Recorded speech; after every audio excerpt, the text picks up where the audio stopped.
All right, folks, you know what time it is. Oh, hang on. I want you to hear. You hear that in the background? Can you hear that? What is that? Bracket? Dance? It's time to dance. You know what that means? It's mowing season. Yeah. And you can tell it's mowing season because of the way it is, because there is one, two, three, one is mine, four lawnmowers here for service. So that's why we know it's mowing season.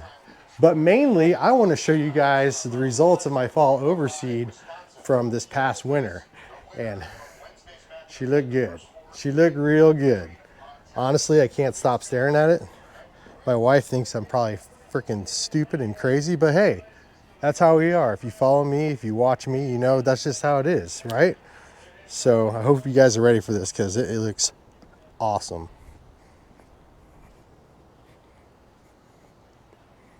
Yeah, yeah, dude. All day, all day. So I did this exact same process at our old house before we left. I did a fall overseed and I did premium grass seed. The first time I ever bought expensive grass seed. And then we moved and I couldn't see the results and it drove me nuts. I would text my neighbor, my old neighbor, how does the grass look? How does the grass look? He's like, I don't know. They don't take care of it like you do. Typical. But man, this time I got to see the results and I am so happy. This grass didn't go dormant whatsoever this year. I think it's mainly Kentucky bluegrass, but the main reason I wanted to show you guys this is number one, I want to show you the results because it's about 48 degrees now. It's still cold, but we've been tipping 75, 79, almost peaking 80 on some days, but we're you know, it's early March, it's early spring. But this whole side right here was where the pool was, where I went heavy on the overseed. This side over here, I just sprinkled some grass seed. I didn't go heavy on it, but man, the results are amazing. So, I mean, as you see yourself. So if you're new here, I did a video for my fall overseed. And basically what I said in that video was how I overseed and how I water, which was basically my version, the right way of how to successfully overseed, and I think the results speak for themselves. So to back you up, left side, not so much. Didn't go heavy on this side. This side right here is where the pool used to be, and the previous owners, when they dug it up and repaired it and covered it and dug it up and buried it, I don't think they followed up very much on overseeding or grass repair when they had to fill in this hole. So you can see starting from this corner, follow that concrete line, that's because that's where the filter was for the pool, was all bare spots because that's where the pool was. And I mean, I went heavy. Probably the heaviest I've ever gone with grass seed. I wanted to try something different. I kept doing some research and found out that, you know, if you do put down tall fescue, it grows in bunches, so you got to put a lot down. And when I say a lot down, you couldn't see the ground even if you like tried to, you know, rough up the ground. It was still seed under there. I mean, I put so much grass seed down and it is just paying off and the results just look immaculate. I mean, I am so happy with the results. So basically what I'm trying to say is if you do what I do, if you follow my steps in that video, this could all be yours. And keep in mind, here in Kansas, we haven't hit July and August yet, so I won't get too hyped up because if your grass survives come July and August in the Midwest, you win. But right now, just the spring up, it's probably the third mow I've done this year, this spring. I just mowed yesterday and just love it. Just so happy with the results. So happy.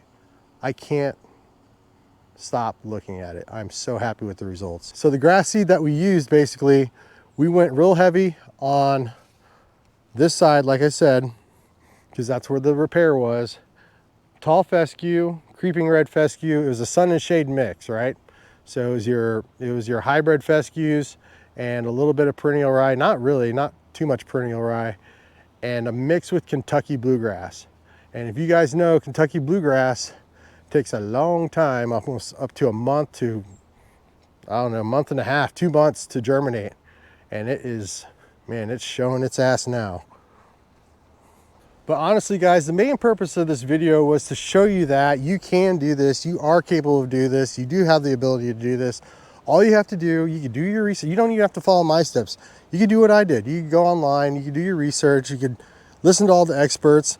But the main purpose is if you follow step by step from the pros, from your local nursery, from your local garden supply center, those guys, your ag guys, your botanists, all those guys, if you listen to what they say, you could do the same thing. I promise you. All you have to do is step-by-step results. If you skip a step, or if you think you need to skip a step, then you're not going to have the same results. You're not going to be satisfied.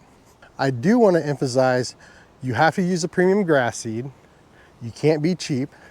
You have to be willing to put the time and effort in, and you have to listen to the experts. Now, when I say experts, I'm not an expert. I got all my information online just like you do. I know how to use Google too. If you think you need to skip a step, if you don't think you need to dethatch, if you don't think you need to keep watering it, you're not gonna have the same results, and you're gonna be pissed off at the person that told you what to do. And that's not how it works. You gotta follow step by step. There's plenty of information online. There's plenty of experts online that have free information. It's an open library that will show you step by step how to end up with results like this. And I'm proof of that. That's where we're at. That's the results. Looks amazing, I know, thank you. But I'll do another video in probably May, late spring, early summer. Once the temperatures are closer to or consistently at 75, 80 degrees, I'll do another video update and see how it looks. Because let's be honest, everybody's yard right now looks good. Everybody's yard looks good in spring. You got cool temperatures, you got rain. It's come July and August is the real test. That's when you know if you got a good established lawn or not. So, like I said, I'll do another video in May, early summer, and we'll see where we're at and see how she's looking. Thanks for watching. I hope this helps.